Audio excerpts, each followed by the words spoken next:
Hey, everybody. Welcome today to the Talent and Strategy Show on the Success is a Choice Podcast Network. My name is Jamy Bechler. I'm the host today, and we have some great guests for you. A couple great people today to talk about some strategic planning and helping us to maximize our talent with some strategy. So we'll get to them in just a few minutes, but our show today is made possible by Affinity Recruiting and Consultant. Learn how to improve your bottom line or advance your mission a little bit better. You can check those guys out at affinitytoday.com. That's affinitytoday.com. So our initial thought for the day that we have, and it kind of plays into this strategic planning, or our guest today, failing to plan is planning to fail. Failing to plan is planning to fail. If you don't have a plan, then you're probably setting yourself up for some failure here along the line. So as we get into today's episode and bring in our guest today, planning to fail, you can do that when you fail to plan. So we're going to talk to a couple people here. First person we have on is Brian Morris. Brian Morris is the Chief Business Officer with Mammoth Sports Construction. He's also a guy who's been involved in athletics his whole career. He was a associate athletic director at University of Missouri at Kansas City for the external operations. So Brian, welcome to the show. Appreciate you joining us today. Thanks, Jamie. Pleasure to be here. And the third member of our show today, if you've watched in the past, you've seen him before. So he's so good, we're bringing him back. But a special guest or co-host, depending how you want to look at it. But Ruston Pierce, he is the president of consulting for Affinity Recruiting and Consulting. He's also a longtime superintendent, headmaster, an educator for a long time, and a coach. So Ruston, thanks for joining us today. Love it. Great to be here. So Brian, give our viewers kind of a 30,000 foot view of who you are. And I mentioned that you're the Chief Business Officer of Mammoth Sports Construction, but also you've had a long career in athletics. Kind of give us that elevator pitch, sort of. Give us that 30,000 foot view of who you are and how you got to where you are now. Sure. Well, first, I want to know, Ruston, did you have that Tennessee picture up before this weekend, or did you just put that up? I predicted the win last week, and I actually predicted it by 3 on a last-second field goal. You can watch the tape. There you go. I'll have to look it up. I have to give you a hard time. Well, Jamie, I thank you. My career is a little bit different. I was like most, right out of college, I knew I wanted to be an athletic director at the D1 level, and my career was really headed that way. I had stops at the University of Oklahoma, Arkansas State, Wichita State, went the Learfield route with Oklahoma State University. Helped Oklahoma Baptist start football, which was a lot of fun. And then, as you mentioned, went to UMKC as a senior associate AD for external ops. During that time, you just never know what life gives you. Our fifth grader at the time, who is doing well now, was diagnosed with bone cancer. And we found out we were having unexpected twins at the exact same time as she would be going through chemo. So my wife and I knew that, hey, this schedule of you traveling with the basketball team and being out with events all the time isn't going to work. And so thankfully got a call from a local construction firm that was a donor to UMKC asking me if I want to come run business development for sports and higher education. And we thought, man, that's a perfect godsend, great thing for us to be able to still be in sports, but not have that same kind of schedule that would allow us to be able to go through the trials of chemo and surgeries and then babies. And then so throughout that process, I actually met Jake Farrant, the owner of Mammoth Sports Construction, at a pursuit for a Division II football project up in Aberdeen, South Dakota at Northern State. And from that relationship, we just hit it off. And very shortly, Jake was asking me to come over to Mammoth. And so now I've been at Mammoth Sports Construction for about 3.5 years. Excellent. Ruston, kind of the same thing. If someone's new to the show and haven't seen you before, give us kind of your background, your 30-foot view of Ruston Pierce, other than you're a big Tennessee fan and you appear to be Nostradamus. Go Vols. So 22 years of administration experience, all in nonprofit world, church, school, higher ed, all the above. In that time, built a lot of relationships, and that allowed me a year and a half ago to move over and become the president of consulting at Affinity. Affinity has 3 verticals. We have a recruiting vertical. We work with about every industry that exists. IT, engineering, Department of Defense, whatever. We do a little bit of everything. On the consulting side, we pretty much just stick to nonprofits, churches, schools, nonprofits, higher ed. And then we also have an outsourced human resources vertical, and that's for profit or nonprofit, doesn't matter what. We work with all industries, really to kind of maximize what they do. But we really wanted to streamline and come along behind people and help them be really, really successful with their people. Because if you've ever been in an organization, human resources typically takes a back seat. So we wanted to make sure that we came alongside and helped. That's kind of 30,000 foot, everything we do.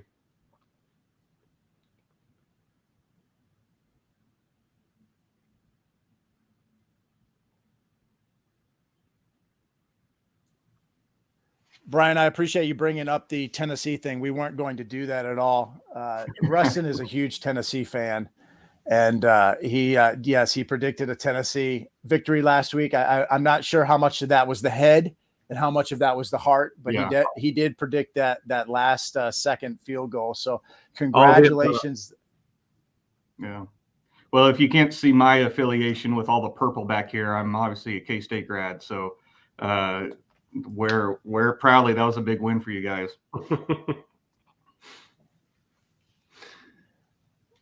So we will we'll go ahead and get into some strategic planning stuff. We talked about the thought of the day. Failing to plan is planning to fail. Ruston, I know that you do a lot with president of consulting. You do a lot with consulting, help people with strategic planning. Brian, that's what you're doing too. Whether it's strategic planning or just planning for a project, construction, whatever it is. Ruston, I want to throw this first question out to you. Sure. Is when you think about strategic planning, what does that entail? Like, and give us you can give us the strict definition if you want, but maybe dumb it down in case, someone like me is watching this. What's this strategic planning? I don't want to have to do 75 different pages or, put all these committees together, but just what is the importance of having strategic plans and give us a simplified version of it. Yeah, I think the most simple way to explain it is it's just a roadmap. And along that roadmap, there's a timeline, there's measurables that we track to make sure we're executing well. And I'm a big believer that when you create a strategic plan, there better be a financial plan attached to it. I never cease to be amazed at how many people create a strategic plan and never, ever talk about the financial piece until it's over. So I like to always create a plan that has a strategic financial plan running parallel the entire time we're creating. Brian, I wanted to ask you that same question, honestly, but also before we jump into that question, what are some projects you all have going on right now that are really cool and that you all would really put out there as this is some really neat stuff we're getting to do? Yeah, one of the great parts of my job, I tell people I work with 50 athletic departments at a time instead of just one. Some really, really cool projects that we just completed.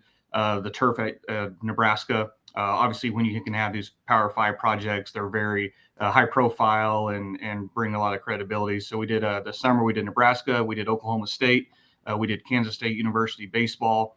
On the master planning side, we have Rockhurst University, Benedictine College, lots of design projects. We have an entire in-house architecture team now that is working on a lot of projects that are about to soon be announced that I can't announce, but one of them is helping a program move into D1 and designing a football stadium for them. So lots of fun stuff that we're able to do all the way from turf installation to really that strategy of what do your facilities need to look like for you guys to be competitive, benchmarking throughout the conferences that they might be competing in, just a lot of different things that we do. But those kind of Power 5 ones are always the ones that everybody likes to hear about. Sure. So same kind of question Jamie just asked for you. So when you start one of those projects, or when you're about to start one of those projects, at its simplest form, what is a strategic plan? What is a master plan? And why are you trying to get that in place? Yeah, I love the Abraham Lincoln quote. We see that a lot on college campuses, especially where it's a keeping up with the Joneses more than it is a proactive approach to what is the long-term needs of the university. And what we see happens quite a bit is a reactionary expenditure, like turfing your football field, or somebody got a bigger video board. We need to go in and get a little bit bigger video board. And then what happens is 3 years later, they realized if we would have been strategic with our planning, we wouldn't have put that building there or that locker room there, because now we can't build the arena that we wanted to. And so a lot of that is what we run into on the facility side, is getting that structure, getting that planning. Okay, what is the long-term goal? Let's try to figure out, like you said, the financial plan of getting there. There are probably 4 million master plans on campus presidents' bookshelves that were done, never used, because they're unrealistic. They're too expensive. If it's an NAI school that goes out and has a $200 million in buildings, it's not going to get done. So we try to come in with a realistic financial plan, with a benchmarking of like-minded institutions, similar size institutions, and really that roadmap to help them be successful strategically. But that'd probably be the number one thing that we try to look for our clients, is think further out for them, so that they're not making just a reactive decision that could affect something negatively long term. So when we've all been involved in college athletics, and sometimes we would joke about it's in the 5-year plan. Whatever the question is, it's always a 5-year plan, because nothing's ever, I shouldn't say nothing is ever, but so many things are unrealistic. You just throw it in there 5 years from now, but it doesn't matter when it is. It's always 5 years out. It's almost like, it's that unfulfilled or unfinished or unplanned or unthought about, unrealistic thoughts about what you can do with that. But Brian, you mentioned a lot of things that you guys do there with the company you're working with, Mammoth Sports Construction. One of your taglines, I know, with the company is from opening meeting to opening day. You're kind of, in a way, a one-stop shop. You don't just come in and you're the one that puts the turf, or you're the one that digs, or you're the one that plans. You kind of do everything. Talk a little bit about, from opening meeting to opening day. Yeah, and that was a very strategic decision by, Jake Farron, our owner, and our leadership team. We've really built up to be vertically integrated, because we want to help our partners envision it, plan it, be strategic about it. How are they going to fund it? How are they going to fundraise for it? How are they going to build it? What kind of timelines are there in place? And then how are you going to market it afterwards? So we offer everything from the visionary master planning to the actual architecture design work, to the builders that build it, the installers that will do the turf. And then we have a creative side of our organization that can come in and help them market it, social media, and those types of things as well. So we truly try to be the all-encompassing one-stop shop for college athletics. In high school, we do a lot of high school work as well, but college athletics is somewhere that we really have a strong niche. And just helping that client, again, like I mentioned, see things further than maybe they would have on their own, and give them the roadmap, as was previously discussed, to getting there. So when you're starting that process and you're in that initial conversation with the client, what are kind of those initial steps that you're trying to lay the groundwork for and help them understand that entire process? Yeah, I think the first thing starts with, what is the goal? What is your plan? Do you guys have a strategic plan? Or is this, again, more of a reactionary project? Or is this just a project that you just need to get done? They all kind of fall in different buckets. But the first thing we try to do is really get to the heart of what the school is trying to accomplish, and make sure that we're assisting them in that directive. So we've had times where we've gone in and that we've been asked to design something and build something that 2 meetings in, we realize that this isn't the need that you guys really have. You guys have a bigger need here, and we can do a little bit of shuffling of space usage or whatever to really get you guys to where you need to get to. So many times people just think if you build it, they will come. That's not always the truth either. A lot of our clients are small colleges that really rely on enrollment driven from athletics for Sure. survival of the university or the college. And so how can these programs that they're thinking about adding, these facilities that they're thinking about building, is that really going to bring more enrollment for that performa to kind of make sure that it's a good expenditure? So we really try to go in and just ask the questions and listen and see what are those needs that maybe they don't even realize they have, and then, or if they do, how can we use our expertise to help them solve it? But I think it always comes back to strategy. It does. It always comes back to planning, and always comes back to strategy. Even if it's a simple turf that you're just removing turf and putting new turf in. What is the goal of it? Who are you recruiting against? Are you going in for price? Are you going in for safety and performance? There's always something that the strategy and the planning component brings into play. Even things you mentioned in the turf, even things like, because I've seen this, not thinking about when the turf was built previously, and when they take it up, what was it built on, and was that surface going to be okay now? Yep. So even thinking through all those little details and variables, it's amazing how much of that stuff comes into play that people just don't process. And quite frankly, they shouldn't. They just don't know. Oftentimes, people that are in those leadership positions, they're like myself. They're a longtime fundraiser or external operations person. The AD is not a construction manager, and even the facilities people on campus, some of them do come from that background, others don't. And a lot of times they don't know what to be looking for. And we just had that happen recently at Pittsburgh State University. We redid their turf, pulled it up, and the prior company, the nailer boards were all wrong. They put concrete in places that there shouldn't be. And we had to go in and kind of mitigate some of those issues. But yeah, you're right. We see that all the time.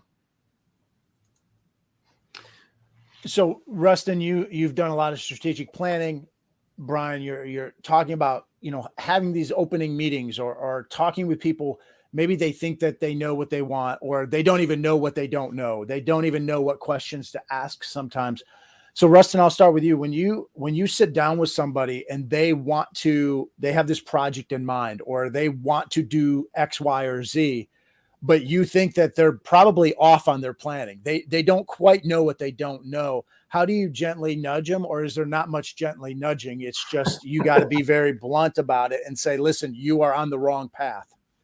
So I think a lot of it goes to data analysis initially. You want to try and do as much data analysis, feasibility study, culture analysis, whatever you want to call it. You want to get to the core of who they are and what all they're currently working on and what they have going on, to really kind of come to a conclusion of, are the goals that they're trying to achieve reasonable?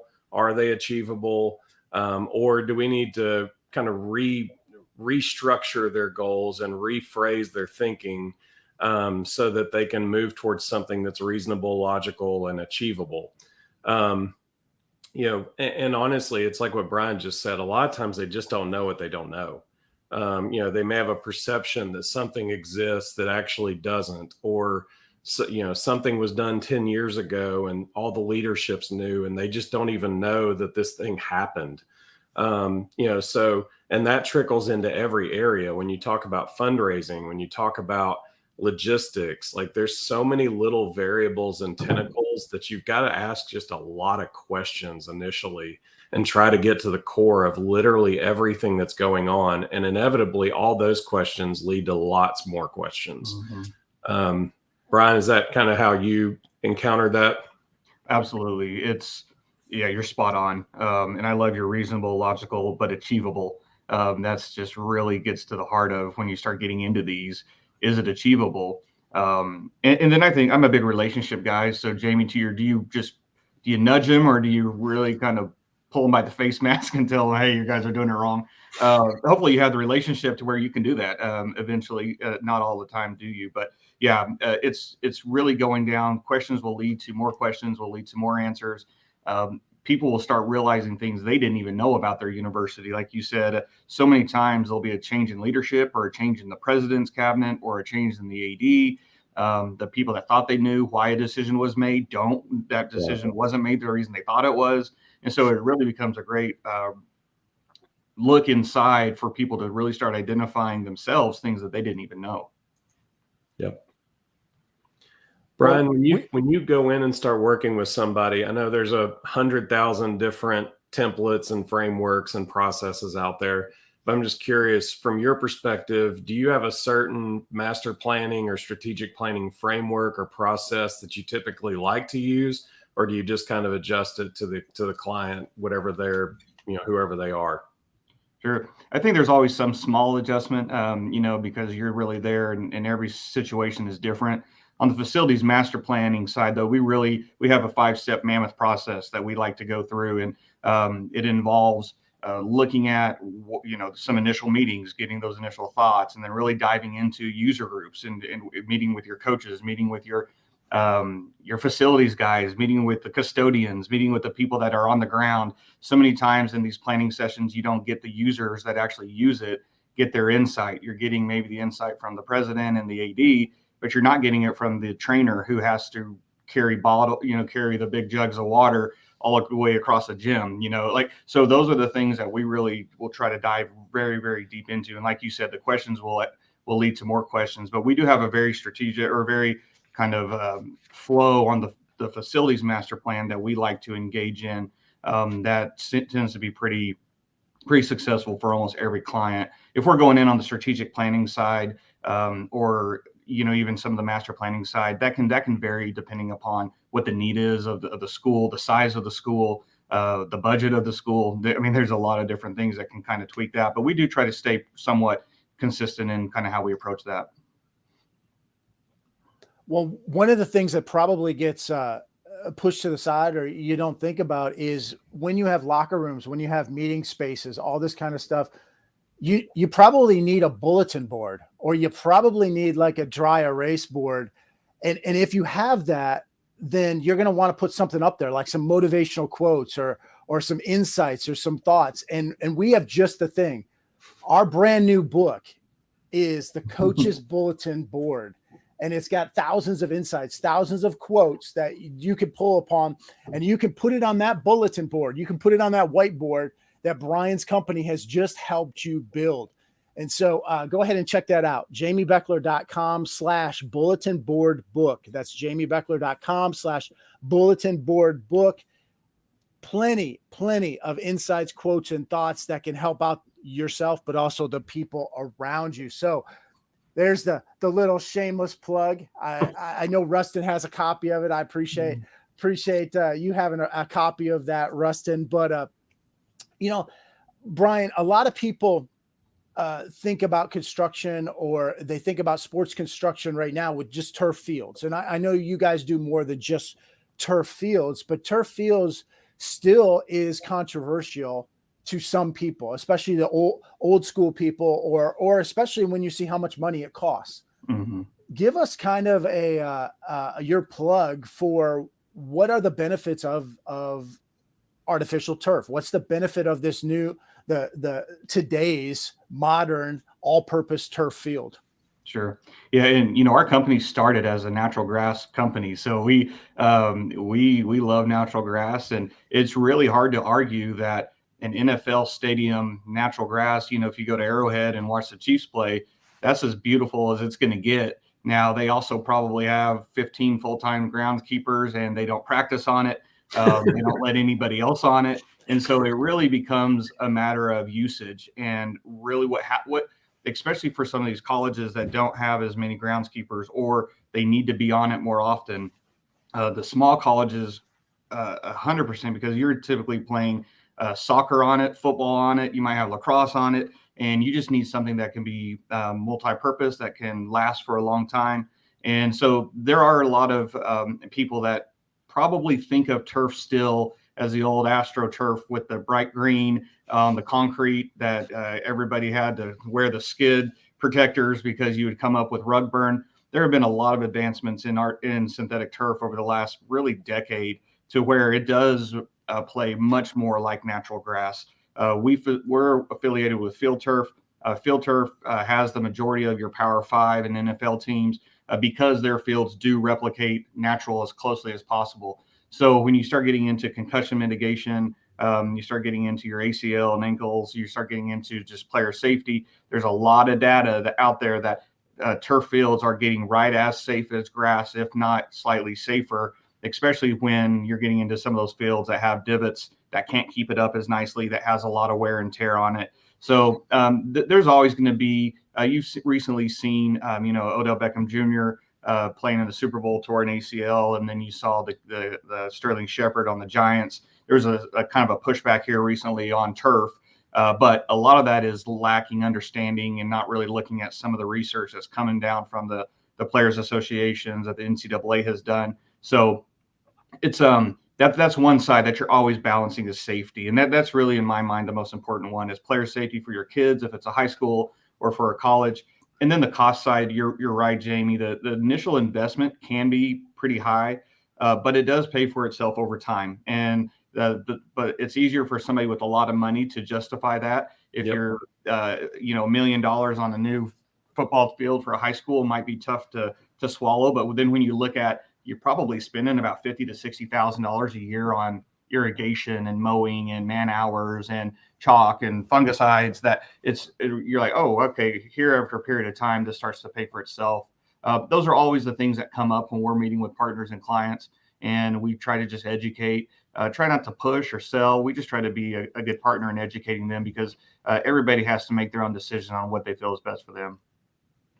Well, you both, Ruston and Brian, you've both been very extensive in your, extensively done fundraising. You've done a lot of fundraising, a lot of development in both of you during your career.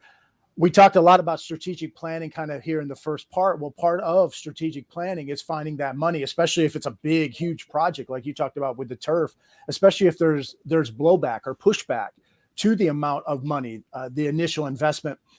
Ruston, we'll start with you, but then go into with Brian. But what are some keys when you're looking at fundraising? What are some things if you're putting together either a capital, and I know a capital campaign is different than fundraising, but capital campaign is a fundraising, but sometimes you're going to do fundraising that's not a major capital campaign. But what are some things that you want to look at if you're doing a capital campaign and or you're just fundraising for something? What would be some keys that you can give our audience here?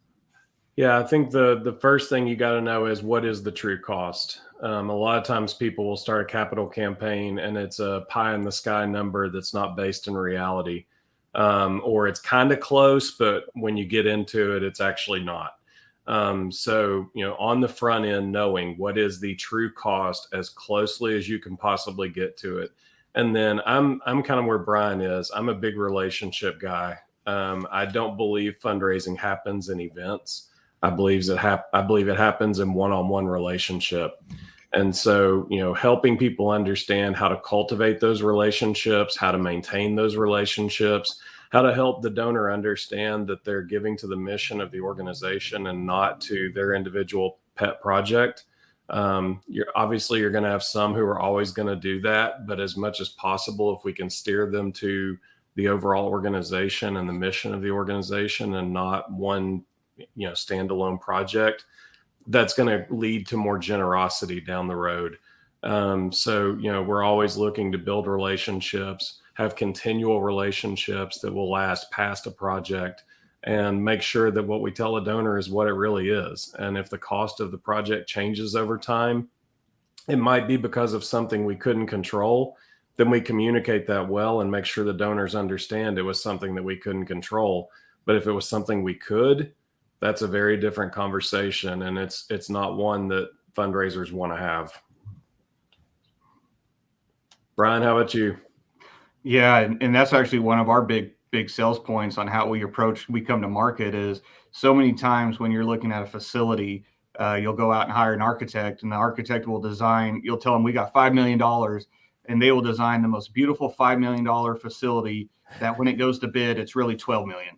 And, and so what one of our big pitches, because I've been there and I hated it. I hated that conversation. You're going back to that donor and saying, hey, we got to remove that wing that we were going to put your name on because we can't afford it, or I need another $2 million. And that happens 95% of the time, it feels like, in facilities. So one of our big sales pitches is that we have our architects right next to our construction estimators, and we are designing to a true $5 million cost for being able to build in the next 6 months. And that really gives a lot of presidents and ADs, okay, because I think we've all been there. If you've ever been in fundraising, that is the worst conversation to have, is to go back to a donor. Hey, the prices went up, or we got to move. Do you want to put your name on the restroom instead of the suites because we're not building suites? And that happens quite a bit. You all should put a closed circuit camera on that office suite so people could watch the interaction between the architects and the cost estimators, because that has got to be just fantastic television. Like, I can hear that conversation. The architects are like, but this is pretty. Yeah. And the cost estimators, yeah, but it's 500 more a square foot than this over here. We can't do it. And just going back and forth.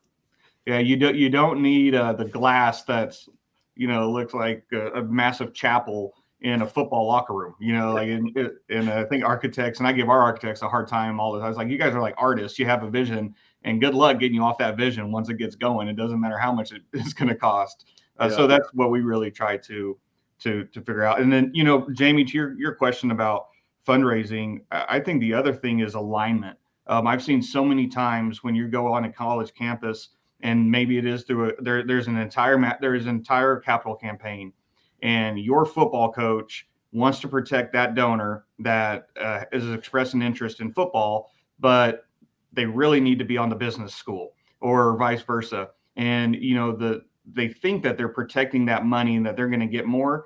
Odds are, if they would align and you have a presentation from the business dean and the football coach, you're probably going to get enough for both. But so many times people are short-sighted in that, and they don't realize that not being aligned hurts the institution in the long run. So I would say alignment is a really important part as you're going out. And if you can get that coach or that AD or the alumni association not to fight with the education department, that's a big part of the successful campaign.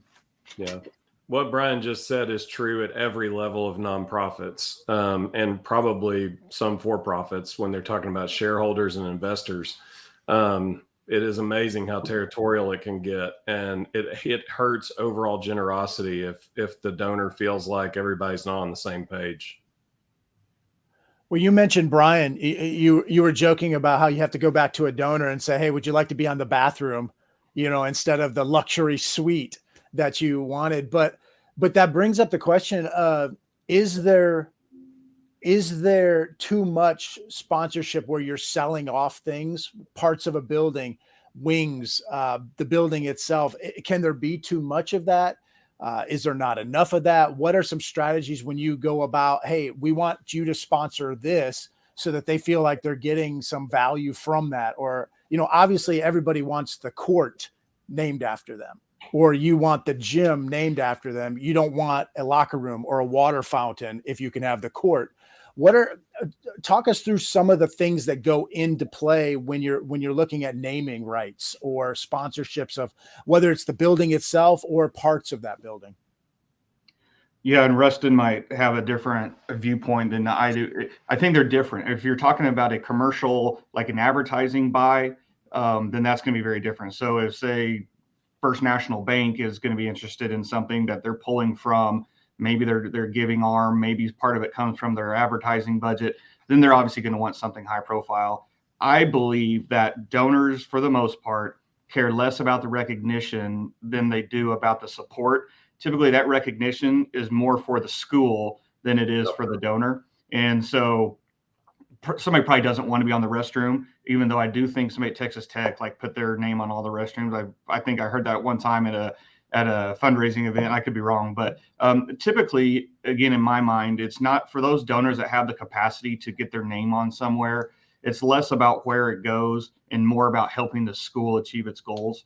Now, then again, it's going to reverse oftentimes if it's more of a naming right for a corporate sponsorship. Obviously, eyes on it, return on investment, impressions are going to make a big difference.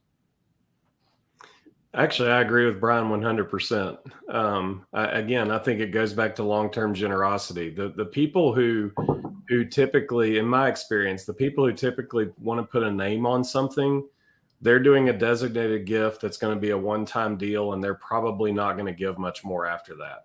The people who are invested in the organization and who really want to see the organization flourish and move forward, they're thinking long term, and they're thinking long term generosity, and they're looking at how they can be transformational with their giving. So I agree with that 100%. Brian, were you all at the NACTA conference in Las Vegas this year? Two of our team were. I canceled the day of. I've been traveling a lot, and I've probably been to 15 NACTAs, so I didn't go to Vegas this year. So they had a marketing option that I've never seen before that I thought was one of the funniest things I've ever seen. And I would love to know if anybody actually took them up on it. They sold marketing decals for the urinals, and you could have your logo in every urinal in the building. and I was like, I mean, everybody's paying attention, I guess. Yeah. So that is a bold marketing move right there. Very much so. It depends what kind of I guess organization. It had to work for somebody. I guess. Maybe if it was a drug testing program, that's a logical place. Yeah. I don't know. Or if you're really passionate about your school and say you're an Alabama fan and you want to put Auburn stickers on all the urinals, that would work too. Yeah, I'm not sure. We say here, I think that's a great point, Ruston. And we sit here and say, yeah, that's the jokes that could be made from that kind of stuff. And it's a bold move. But then on the other hand, if you're a brand that needs some awareness, if you're, for lack of a better thing coming to my mind, if you're Google, Apple, AT&T, you don't need to do something like that. But if you're a startup or you're somebody that's trying to enter a marketplace where you just can't get footing otherwise, that may not be the worst thing, because the jokes will be there. You might get a little bit of negative blowback to begin with, but that might be the very thing that puts you on people's maps and makes you aware. And like Brian said, you got a captive audience there. I mean, there's a reason you go into every college campus in America, you go into their dorm rooms, you go into their bathroom stalls, and on the back of that door, you see, when you sit down, you see a 8.5 by 11 piece of paper with some kind of announcements on or something like that, because they know they have, they call it the stall news or whatever that school does. They know they have a captive audience. And after a while, you don't think anything of it. It's just, hey, that's brand awareness, or that's giving you information. It could be really good for it could be really good for like a bail bondsman or like a DUI lawyer at NFL stadiums. Yep.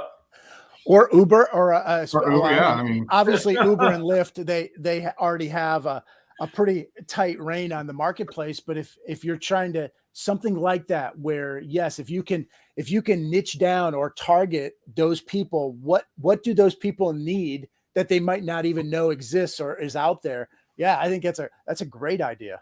Yeah. I derailed this. We need to get back to strategic planning. Holy cow. So, Brian, I'm curious, when you're starting the master planning process or you're starting a strategic planning process with somebody, what are the kind of the watch outs that you encourage them to be aware of? What are the things that you want to make sure, the kind of rabbit trails you don't want them to go down? Yeah, I think it starts by making sure the right people are in the room. It's pretty easy to get with maybe it's an athletic director and they start going down this rabbit trail, and then you finally get with the president. The president's like, no way. I mean, and so I think it's good initially to make sure the right people are in the room at the right time, because things can get derailed so quickly. Everyone's going to have their own slant on something. So I think that's really important. And then, you go back to the achievability. I think that's one of the biggest things that has to be really tackled first is, I know you guys think you guys can raise $200 million or $10 million. Is that realistic? Yeah. Because if we're going to put a plan into place, there's no reason putting a $10 million plan into place if you guys can't even raise $5 million. And so that's something else that we try to really just get a grasp on and not get them not to dream. I think it's important to dream. And there is that case. You never know if that gift's going to come out of the random sky. It does. And that's where planning comes into play. And that's another thing that we really stress is, guys, if you are master planning your facilities correctly, you might have 1, 2, and 3, of your targets or priorities. There might be a donor that comes in that's a former tennis player that wants to give you $2 million for tennis. And if you don't have anything listed, you could potentially miss out on that gift. So now you might go priority 1, tennis might have been 9. Well, now tennis moves up to 2. But Sure. you plan for that and you know where it's going, you know that cost. So I would say that those are the biggest things that we try to just keep it focused on achievability, and the logic. Like I said, I loved your reasonable, logical, and achievable. That has to be at the heart of every strategic plan is, can it be done? And then if it can be done, how do we get there? So when you're going into a planning process with somebody and you've kind of made sure you got everybody in the room, are there any other concepts that typically align with the process? So, do we need to have a logistics plan? Do we need to have obviously a fundraising plan, some kind of giving plan? But what other things? So for the people who are watching this right now, who are like, okay, I've done a terrible job of this. I maybe don't even have a plan. What are the different variables that I need to be thinking about if I'm going to jump in and start this? So you hit it perfectly. If it's a facilities, just in my world, going to, let's just say, a facilities plan, where does that align with the strategic plan? So if we are building a new football stadium because we think it's going to increase enrollment, where does that follow with the strategic plan of needing to increase enrollment for the school? And then the cost factors, such as, okay, if it's going to bring in 75 new football players, the attendance or the cost of enrollment or tuition, is $25,000, but everybody's typically on a $10,000 discount. We got $15,000 times 75. Then you take your expenses out. You like just trying to really make sure that that's all marrying each other. So when a facilities plan comes into play, you want to make sure that it's obviously in line with the president or the trustees' strategic plan, and then the fundraising plan. So then not only do you have to plan where does it go, like you mentioned, you have a fundraising plan that has to go alongside with that. How are you going to achieve it? And then how does that line up with the marketing plan that your university marketing might be?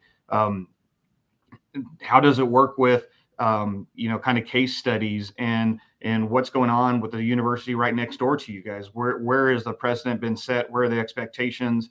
And so we really try to do an analysis of, say you're in the MIAA conference, we try to do benchmarking. So when we go in and talk to a client, we say, okay, Pittsburgh State, here's what you guys are thinking about doing. Here's what Northwest Missouri State has. Here's what Central Missouri has. And oftentimes they'll know it, but they won't know it to the detail that we can provide it, such as square footage. When was it built? When are they looking at replacing it? So all those things, there's a lot of plans that come into play around that one strategic master plan.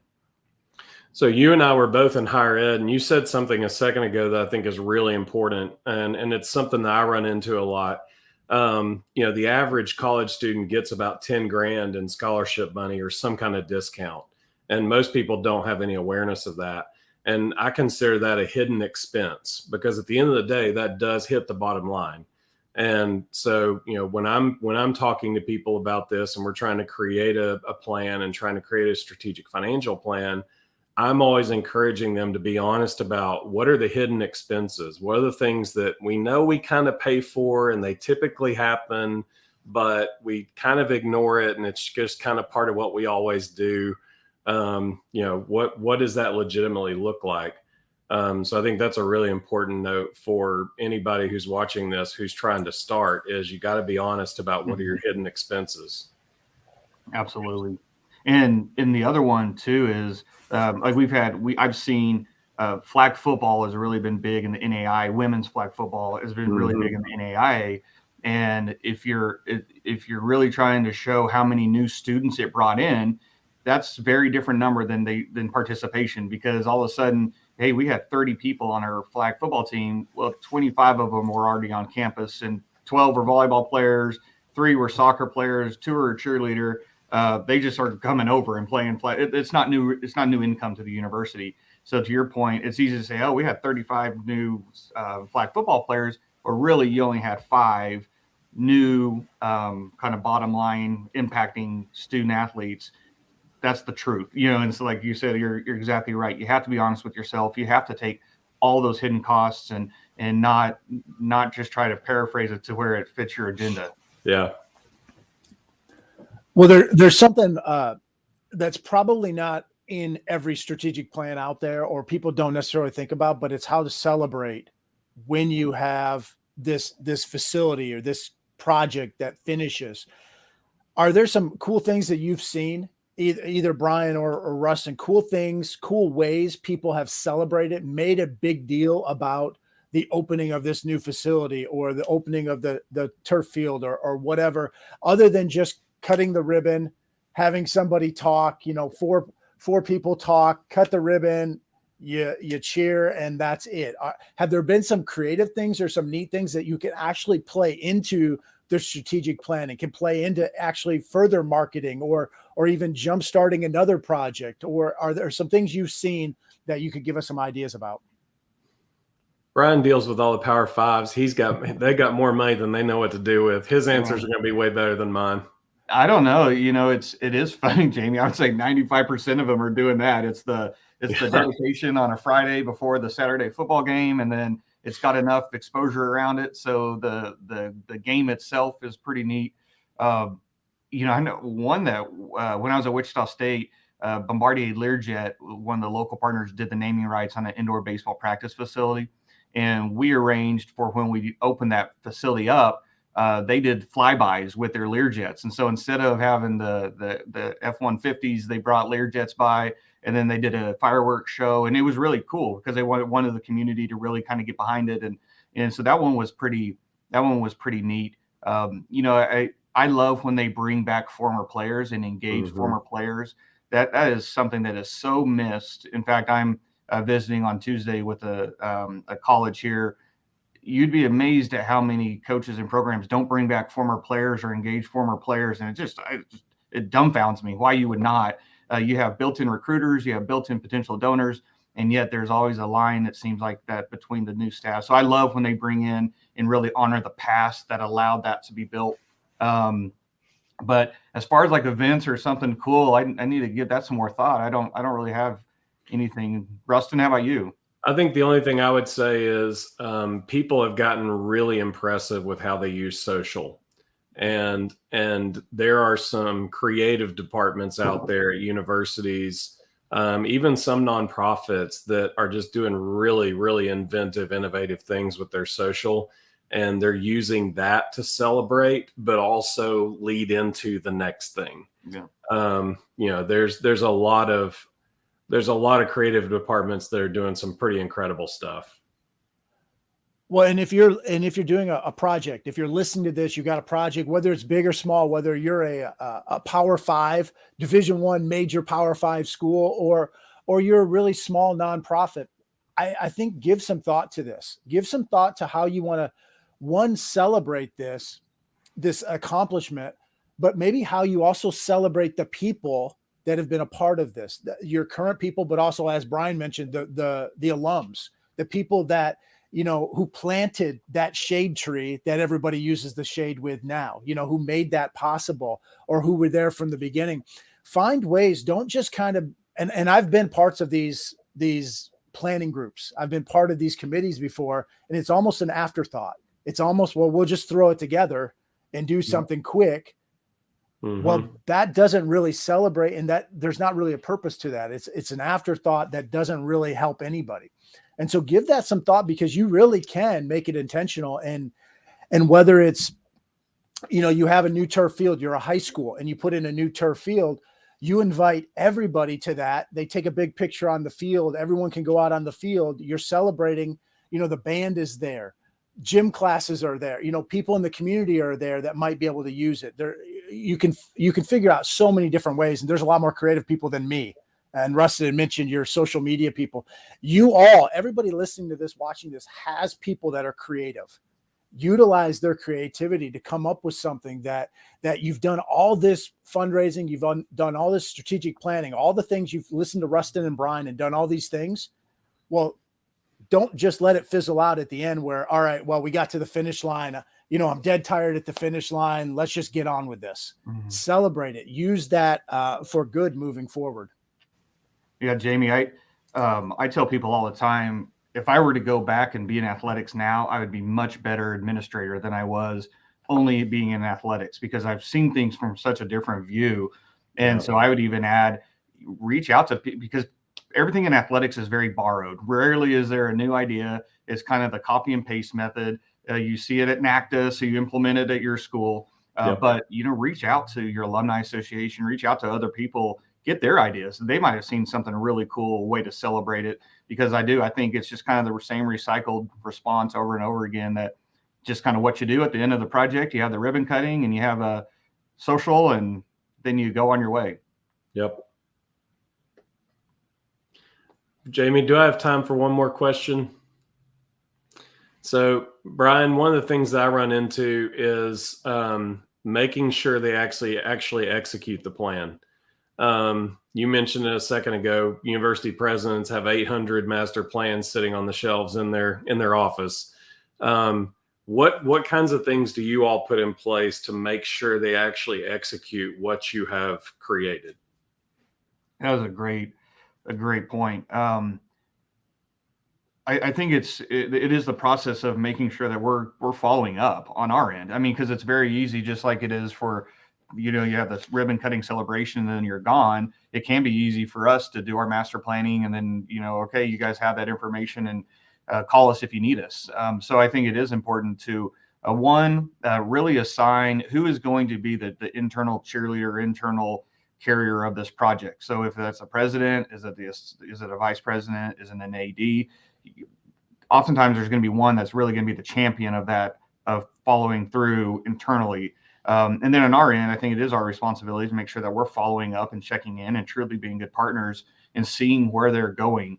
I have seen it be people can get overwhelmed looking at a strategic plan. And even if you line it out for them, if it's not comfortable for them, then they default back to their old way. And so just really making sure that we're following up and we're doing our due diligence on making sure that we're helping them identify internally somebody that can be the champion to make sure it doesn't just end up on the president's cabinet in a few years. And I would add to that, if you're somebody watching this and you're working with a group like Mammoth or like Affinity, allow them to come back and help you and hold you accountable for that. One issue that I see all the time is we finish the process, they start executing it, we try to hold them accountable to execute it, and they don't want to hear it anymore. They're like, we finished that. So if you're watching this and you're dealing with a scenario like that, allow the people that you brought in to help you come back and help you. And make the investment in that follow-up. I think it's amazing how many times people will make the initial investment, bring in the consultants, pay the money for the studies, pay the money for the upfront, and then won't fund how to make it happen. And so be willing to consider that as the long-term expense of what you're trying to do. It's not just your upfront cost, but make an investment into following it through all the way to the end. Absolutely. Well, building off of the great insights, thoughts that we've had today in the show, and also building off of the thought of the day that opened it up with failing to prepare or failing to plan is planning to fail. I love this quote from Abraham Lincoln. Brian, you alluded to it earlier as well, but if you give me 6 hours to chop down a tree, I'll spend the first 4 hours sharpening the axe. Obviously, the fundraising, the construction part of a project is important, but if you don't plan, if you don't figure out what you're going to do, you might be spending all that energy on the wrong thing. Or if you're not sharp to begin with, you may not have enough gas. You might fizzle out. So thoughts on that quote, thoughts on any parting thoughts that you guys have for the whole entire world, the global nation of people who want to be better planners and preparers, or Boy Scouts across the world, always be prepared. You guys have some final thoughts for us? Go ahead, Brian. Yeah, I probably jumped ahead because I must have saw it when we were early, but I love that quote. Just because it's planning, it's research, it's doing all the right things before you jump. And it makes that jump strategic, it makes it calculated, and it makes it worthwhile. So take the time to, if you don't know how to do it, don't hesitate to bring in somebody as a partner that can help you get there. It doesn't mean you don't know what you're doing. In fact, oftentimes I know that I've been in places where I would have a suggestion and then the consultant would come in. They're like, that's the best idea I've ever heard. It's like, I've been telling you that for 5 weeks. So sometimes just an outside voice can help you tell that story to people. So take the time to plan, take the time to do it right, don't be reactive if you can, and make sure that if you are going to take on a big project, that you've aligned the strategic plan, you've aligned it with your goals and initiatives from the wherever you might be involved with.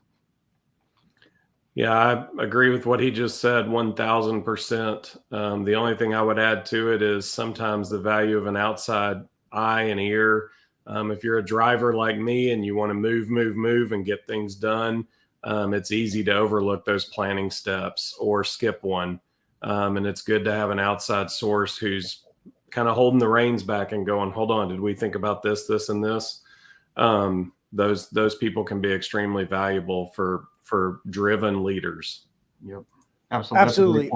It's hard to see the picture when you're inside the frame. You know, oftentimes we just see our one little tree and not the whole forest. And so, yeah, having that outside, and we talked about this on a previous episode, but you know, the Usain Bolts, the Michael Phelps, you know, the Michael Jordans, they all have coaches, you know, and we're not talking about coaching today, but just getting an outside perspective.